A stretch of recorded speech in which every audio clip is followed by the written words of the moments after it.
At least 22 Jawans were martyred in the most deadliest and cowardly Maoist attack. It was a 4-hour-long gun battle with the Naxals in Chhattisgarh.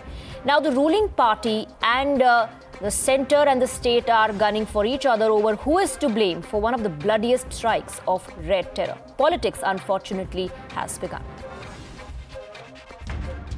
A day after one of the dastardliest Naxal attack in Chhattisgarh, entire nation joins the martyrs' families in grieving their loss. Union Home Minister Amit Shah assured the families that the sacrifice will not go in vain. हमारे जवान शहीद हुए हैं।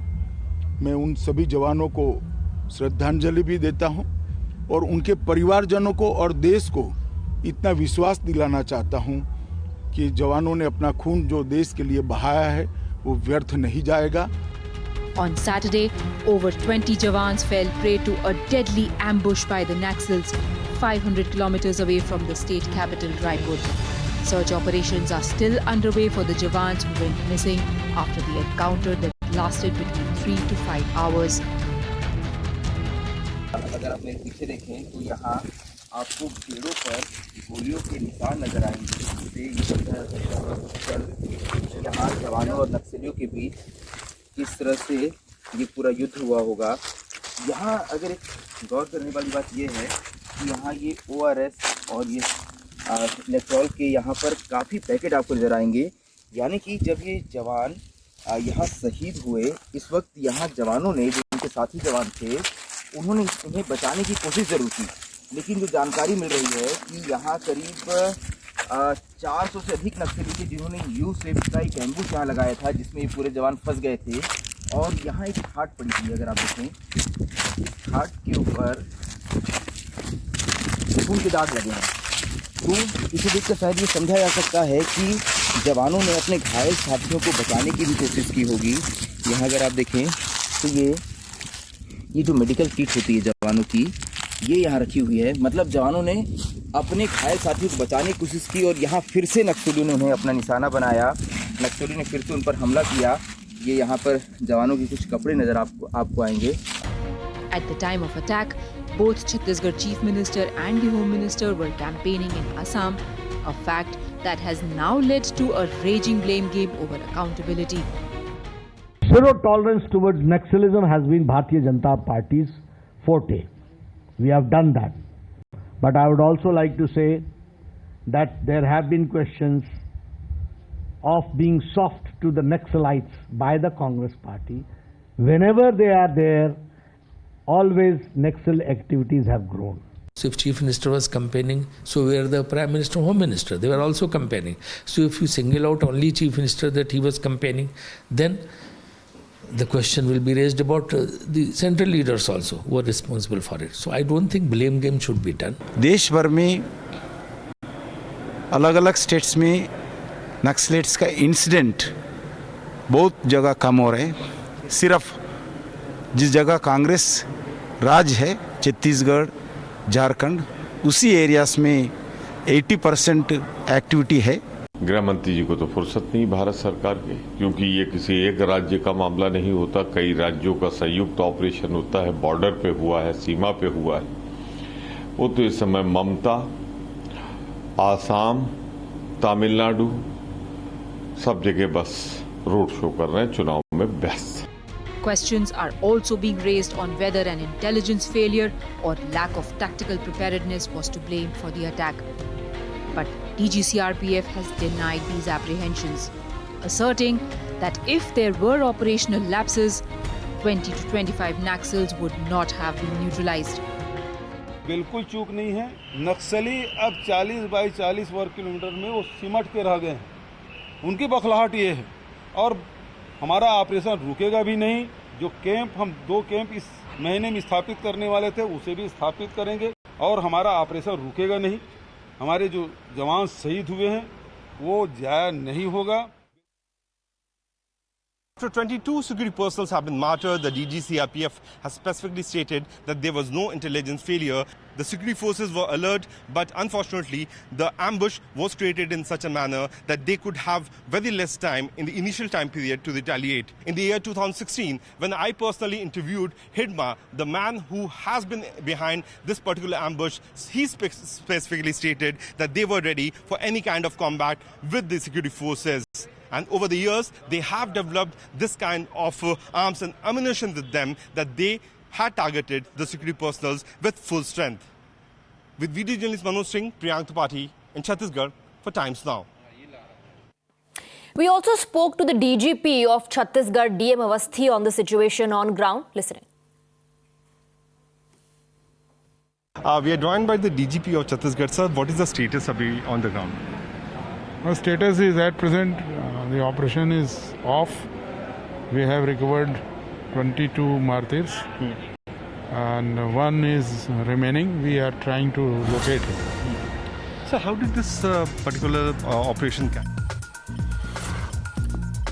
Meanwhile, there's this update coming in. One Jawan is still missing. 22 Jawans were martyred in this ambush by the Maoists, and one Jawan is still untraceable. That's the update coming in. My colleague Priyank Tripathi was also getting that reaction from the DGP of Chhattisgarh, DM Avasthi. Home Minister Amit Shah also took stock of the situation with the senior officials. Remember, it was a joint operation of forces, and that's when the Naxals kirowed them and attacked. We are joined by the DGP of Chhattisgarh. Sir, what is the status on the ground? The status is at present, the operation is off. We have recovered 22 martyrs and one is remaining. We are trying to locate him. So how did this particular operation carried away, and since how long you were planning? Because it was a joint operation.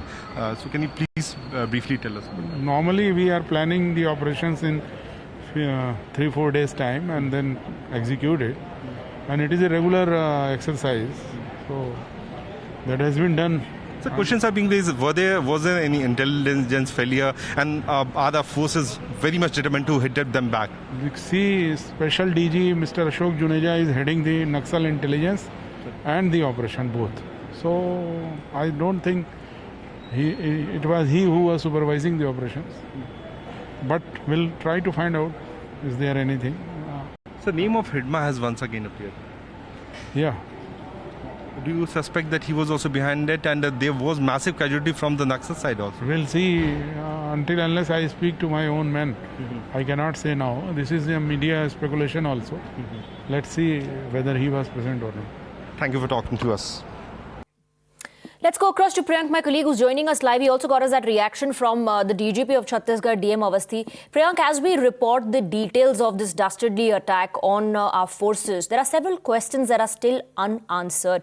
Most importantly, questions are being raised on whether there was lack of intelligence support. How is it that despite, being there in such large numbers, there was this ambush that the Maoists were successful in, and that caused us such a huge loss, severe casualty? See, the state administration, the chief minister himself, the DG operations of the CRPF, and as well as the DGP of Chhattisgarh has specifically stated on camera, on record, that there was no intelligence failure. DM Avasthi just spoke to us, and he also said that the operation was being planned since 4 days back. There were 5 teams actually, and 4 teams reached back to the base camp successfully, and the 5th team was ambushed by the Naxals. On the ground, what we have seen that the CRPF and the state and all the state state police and in the joint operation, they are trying to build up a camp, and these Naxals are very much rattled because of the presence of security forces, and since they are being pushed back, according to the chief minister, they have retaliated in such a manner that around 700 Naxals attempted to ambush the police party, and somehow they succeeded. What the chief minister has also told it to Times Now, that there was a massive the loss of life, which has also happened on the Naxal side. On a very specific question, which I asked him, that whether there was any intel failure, the CM himself has denied, and all the officers are also echoing the same word which has been said by the CM. So it's a big question that how this particular ambush was done by the Naxals. How is it possible that around 700 Naxals could gather at a location? The route which well, was the Chief Minister, and like you said, the CRPF DG is also at this point in time denying, the conclusions that are being drawn that there was a lack of intelligence support. But then the big question is, how did the attack take place? Thank you very much, Priyank, for joining us with those details. You're watching the News Hour Special Edition, Debate #1 on Times Now, Super Prime Time. Let's open this up and go across to our guests. We're joined by Sanju Verma, national spokesperson of the BJP. We have with us author RSN Singh and political analyst Tehseen Poonawalla. Let me first go across to RSN Singh. RSN Singh, what is unfortunate as we report the details of the attack, the politics that has begun? That is the most unfortunate part, where political parties are pointing fingers at each other.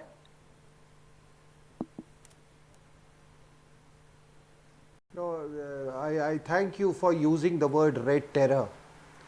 Imagine you were just counting the casualty figures, yes, indeed, very sad. But look at the terror that it must have, created in that area. And I'm telling you, don't underestimate Maoist terror. Our radar is, most of the time it is off as far as, red terror is concerned. The second, if you ask me why it has happened, 2 days back, there was a massive crackdown on the urban Naxals in Telangana and Andhra Pradesh. And whenever such crackdown takes place on urban Maoists, that is your lawyers, academicians, teachers, all of them who are affiliated with this, urban Naxalism, universities. So this is what has happened. And the second is that whenever elections are going on, I have studied this very, very minutely. Let me tell you, such big Naxal actions take place. For example, you remember Mahinder Karma and VC Shukla. Last elections, this lieutenant of this Videshi Mahila, what is his name, Raj Babbar, he goes to Chhattisgarh and he gives a speech that the Maoists are revolutionaries. That means he implies that people who killed Mahinder Karma and VC Shukla were revolutionaries. Then this Videshi Mahila's National Advisory Council was packed with Maoists. And today this Chief Minister is paying a lip service. His Industries Minister, in Hindi what we call Lik Loda Pad Patthal, he is that variety. He was the man who was suspected, was considered to be the main suspect as far as the killing of Mahinder Karma and VC Shukla is concerned. And today, this Videshi Mahila does not have to, get funding from anywhere. Okay. It is this right from this mineral-rich Chhattisgarh, where 15% of the world's rare earth material is there. She is lording over that. So don't go by these. Remember Binayak Sen? Binayak Sen, when he got bail, this Videshi Mahila got him a plum post in the planning commission, one of the health committees of the planning commission. Right. The church is there, the Maoists are, and let me tell you, this is not a new problem. Even Sardar Patel had faced this problem. Eulogizing terror in any form is not acceptable. It is not acceptable, but then the bigger question is, how did that happen? There has to be a failure at some level, because of which today we've suffered huge, massive casualties. I want to go across to Sanju Verma as well. Sanju Verma, yes, the Home Minister is taking stock of the situation. He is assessing the situation, but the first reaction that came in was absolutely shocking. Is this just the problem of the Chief Minister of Chhattisgarh? Is the threat only limited to Chhattisgarh? That his campaign trail was questioned?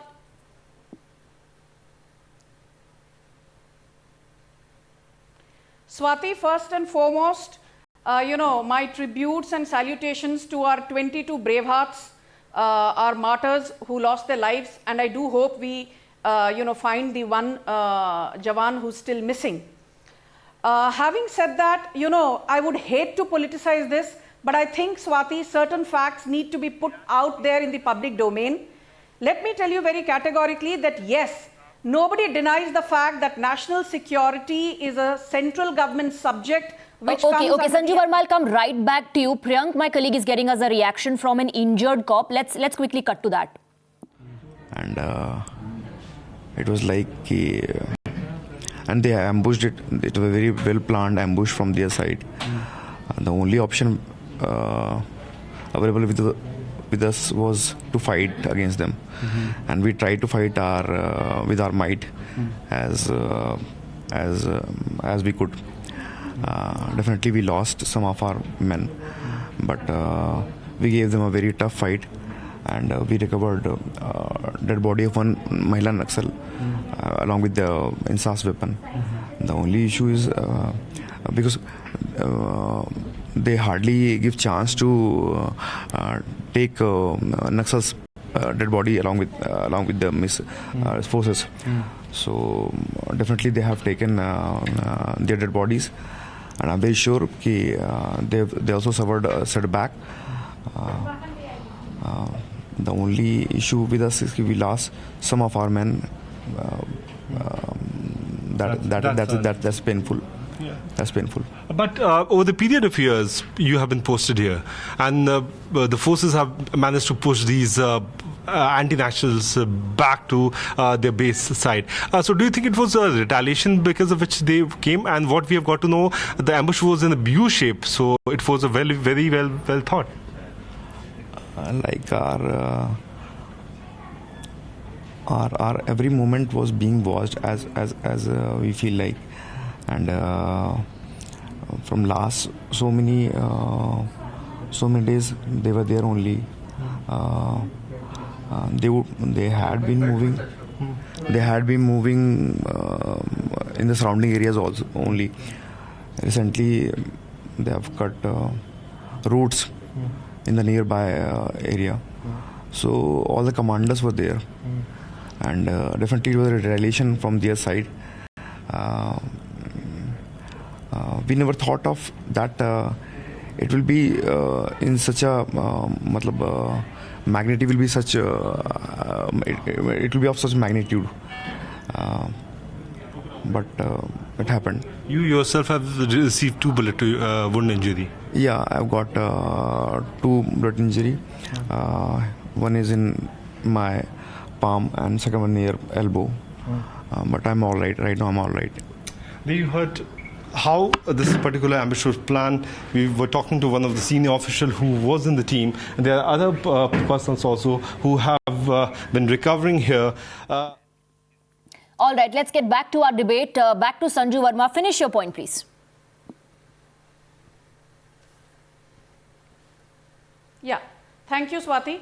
So, Swati, I'm not going to be beating around the bush. What has happened today is extremely sad, apart from the fact that, the CRP Jawans who were martyred were actually ambushed in a classic case of brutality, which is at the epicenter of how Naxals operate. I will just say one thing, that we all know that in places like Chhattisgarh, Maoism, Naxalism is a very localized problem in terms of the guerrilla warfare tactics that they use. I just have a few questions. It's all very fine to say that, it comes under the aegis of the Home Ministry. Home Minister Amit Shah actually has taken ownership of the situation, has conducted a high-level meeting and said that we will certainly avenge this. Having said that, the more important point is this, which not many people are asking. Maoist terror is also a law and order subject under the 7th schedule of the Constitution. Point number 1. I want to ask Bhupesh Baghel, why is it that since he took over as the Chief Minister on 31st December 2018, the conviction rate of Naxalites has fallen from 66%, which is where it was under Raman Kumar, to barely 32% now. Okay, Why I want Tehseen Poonawalla to take that Point question. number 3. I want Tehseen Poonawalla to take that question. Although, also what I don't understand is why would the Chief Minister of Chhattisgarh take it so casually, especially after the Congress party lost an entire batch of leaders to such an attack in the past. Tehseen Poonawalla. There are two. 1 minute. At the onset, let me pay Just give tribute me to 1 the minute. I will, At sir. the Let him onset, finish. I'll come to you. At the onset, let me please pay tributes to the martyrs who've laid down their life for our country, and I hope that this is avenged. There are two questions that need to be answered. Whether it's Pulwama, Galwan Valley, whether it's Pathankot or now, why is it that under Amit Shah, who is the biggest failure as Home Minister, we repeatedly have intelligence failure in every aspect of our security, or is the Delhi riots or other riots? Amit Shah and Ajit Doval have proved to be colossal failures, and Amit Shah needs to resign. Point number two, and this is where I'd like to end. At the end of the day, the Red Terror issue, when the Congress was in power, was solved in Andhra Pradesh in the Red Corridor to a larger extent. Why is it every time, and Prashant Kishore said this in an interview to a TV channel, every time there's an election coming close where the BJP is losing, there is a terror attack, which is what Mr. R.P.N. Singh You know, also it's spoke about. unfortunate that every time such an issue is raised, a political angle is attached to it. The election angle comes into picture. Who benefits from it? It has to be asked. Because every time there's an election that the BJP is losing, there's a terror attack. I mean, this needs to be investigated by some agency and some independent. Okay, all right. I have to take a quick break. On the broadcast.